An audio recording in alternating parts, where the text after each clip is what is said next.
The Nintendo Wii was a standard definition system released in an era where other consoles were pushing beyond 480p. This allowed Nintendo to keep the console cheap while leaning hard into the gimmick for motion controls, which was highly successful at the time. However, as a result of this, graphical quality suffered with the Wii library. The games released on the Wii were not able to look their best in comparison to games released on competitive consoles like the PS3 and Xbox 360, unless if they were played on CRTs, which people were beginning to move away from once the HD systems were released.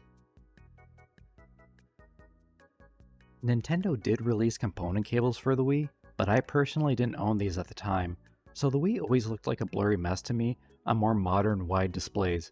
I did acquire component cables in the early 2010s, and that certainly helped, but obviously the Wii could only look so good, and this was long before any scalers were released, like the OSSC and the RetroTink devices. Enter Electron Shepherd with the AVE HDMI. The idea of this device is to provide a lossless, high-quality video signal via HDMI. It's actually a cheap board in comparison to other HDMI mods that I've seen, and it can be installed in any Wii except for the Wii Mini, and it leverages the GC Video firmware by eCorb to generate the HDMI signal. Therefore, if you're handy with the soldering iron, you can install it yourself into your Wii. However, I'm not going to cover the installation in this video, as I'm only familiar with the end product. If GC Video sounds familiar, that was also the same kit that was used to leverage the digital video output of the GameCube and allowed that to be converted to a standard video signal to which your TV could recognize. This same concept is being applied here on the Wii. This is granting the Wii HDMI output while having access to GC Video's feature set. The results of the mod are great, being that the mod itself is based off of GC Video. You get that clear HDMI output from the console, making it easy to hook into any modern display and getting the cleanest image that you can get out of this system. For video comparison amongst the Wii games, I chose to put the AVE HDMI at 480p versus the OSSC with Line 2X enabled from 480p. So the reason why I'm doing it this way is because maybe you're the kind of person that already has a Wii with a decent set of component cables that's already hooked into your favorite upscaler. How does this stand up against that existing implementation? Also, I chose not to introduce plugging in the AVE HDMI into the OSSC because the OSSC does not natively support HDMI input.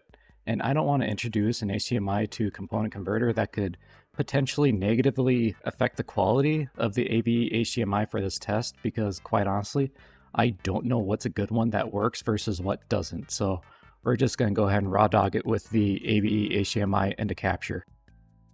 After playing some games and making the comparisons, I have to say that I'm actually surprised with how the combination of the component and OSSC holds up against the AVE HDMI mod. The HDMI looks like a minor difference in comparison, but then I've also noticed a couple of examples where the AVE HDMI mod starts to shine. For Super Mario Galaxy 2, I found that it was really difficult to say which is actually better. I think that just goes to show how decent the upscaled component image holds up against the HDMI output.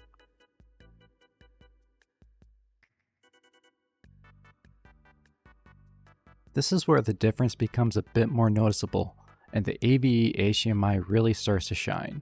If you focus on the sprite work, you can tell that the sprites look less blurred, and this is going to be super helpful if the AVE HDMI is to be paired with a good upscaler with HDMI support.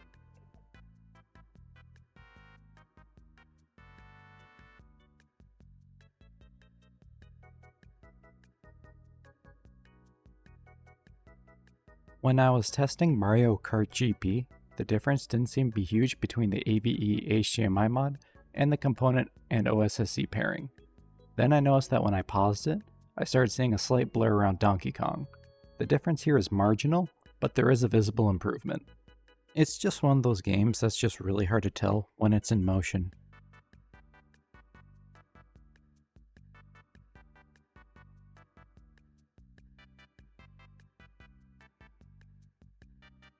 On that note, that right here makes a great segue to comparing against the Wii U. Instead of putting a side-by-side video of how the Wii U looks versus the Wii, I'm just going to insert this Wii U HDMI clip here as is. It's shit. I don't think anything more needs to be said here.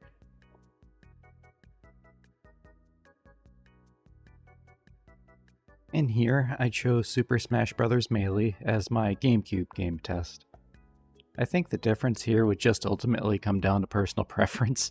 It's really hard for me to say which looks better as this is a fast-paced game. Admittedly, this one here is where I personally had a hard time spotting a difference, other than looking at the sprite work. I think that since this is a very fast-paced game in motion to begin with, the difference in image quality here is negligible.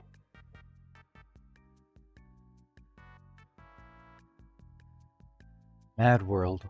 Admittedly, this game is something that I struggled with capturing, because I couldn't find a way to force 480p output within the game. I could be wrong, but this looks like one of those edge cases where the game will only output in 480i, and my capture equipment is not consistently recording the pass-through interlace content between both of my capture devices. I can only consistently capture side-by-side content when both HDMI and component and OSSC have line doubling enabled. So for the sake of this test, I'll present 480i line doubled on both HDMI and component and OSSC side by side.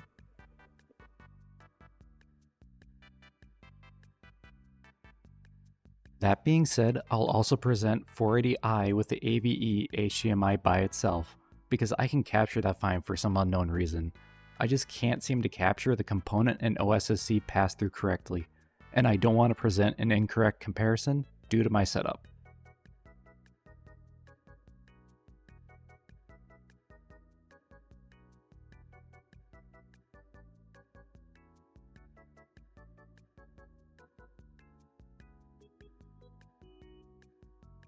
Resident Evil: The Umbrella Chronicles.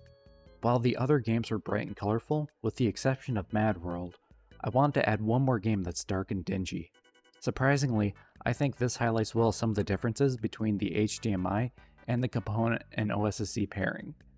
For example, there's a section here where we're walking across the top of the mansion, and we can see a dithering effect in the sky from the AVE HDMI. This effect is masked on the component side from the analog blur. From the AVE HDMI side, this dithering is an expected effect and something we'd actually want to have exposed. It's a solid use case for letting an external scaler for handling the filtering and masking for this game. On the other hand, if there's no desire for having such filters from an external scaler, then at least the component and OSSC pairing is already providing the blurring effect needed to blend the environment. Or, if you prefer to have the dithering effect visible to you, then you have that option with the AVE HDMI. Here's a bonus round to compare the differences between the Wii AVE HDMI output versus pairing it with the M Classic. I happen to have this device laying around, so I thought I'd just incorporate it as part of my tests. I think that this is all just a matter of personal preference. I know that some people like the look and some people don't. That being said, the pairing is compatible. I wouldn't go out and buy an M Classic just for this, but if you happen to already have one laying around and you like what you see, well, this is what you'll get out of it. After making a comparison between the component output paired with the OSSC versus the AVE HDMI mod standalone, it seemed like it was reaching a point of diminishing returns when it came to 3D games and trying to achieve higher quality video output. The HDMI has the cleanest output, but the component and OSSC pairing still looks very close and holds its own, and it's still a very solid option for your content or just the enjoyment of your gameplay. Just remember to force 480p output wherever possible, though there are a select number of games where 480p isn't achievable just due to how the games were made. Now, where the AVE HDMI without upscaling did look better than component was during the Castlevania Rebirth demonstration, and also with the video cleanup to Resident Evil: The Umbrella Chronicles. There will most likely be more cases where the AV HDMI can outshine the typical component and upscaler usage, but I think that will be more noticeable in a case-by-case basis. Not all games will reveal a dramatic change, so I think expectations should be tempered when leveraging this mod. All of that being said, some positives I'll give to the AVE HDMI. There is a convenience factor of using HDMI instead of having to faff around with component cables or needing to introduce an upscaler like an OSSC into the mix if you don't want it. If the Wii is your Golden Boy console and you don't want to mess around with upscalers, but you want the HDMI output, then this is easily a solid option. Another point is, if you plan on passing the HDMI signal through an upscaler, and if you would like the usage of filters, I believe that this is also where we could see a benefit with using this mod. With clean digital output, you could pass this into a powerful upscaler like one of the RetroTink products and apply your preferred mask or filter on top of the clean image that doesn't already have its own blur. That would be where this mod would really shine. However, if there's no desire to do such things, then you'd be just fine with using the standard component and OSSC pairing or preferred upscaler route. That being said, there were instances where I didn't notice a drastic difference.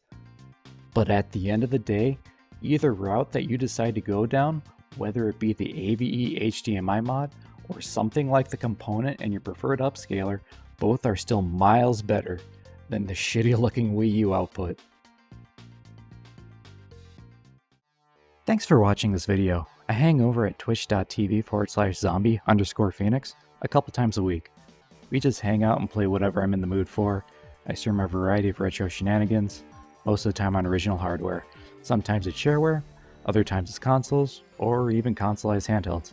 It's very informal and very brainwormy, so feel free to come check it out sometime. See you next time, and thanks for watching.